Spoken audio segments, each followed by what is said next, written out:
Uber Eats promo and how to use it. Hey, what's up guys? Welcome back to our YouTube channel.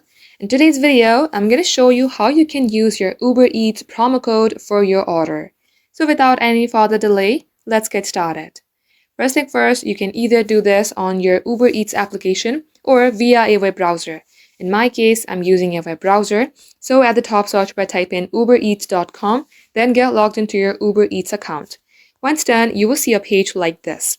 Here, tap on 3-bar icon on your top left-hand side. As you do so, you will see an option that says Promotions. Open your Promotions option.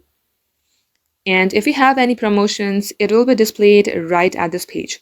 In case you don't have any, you can also type in your promo code manually. Simply tap on Enter Promo Code here. Type in the promo code manually. Make sure that you are entering the correct promo code. Once done, tap on this Done button at the menu page. And likewise, if your promo code is valid, you will be able to redeem it.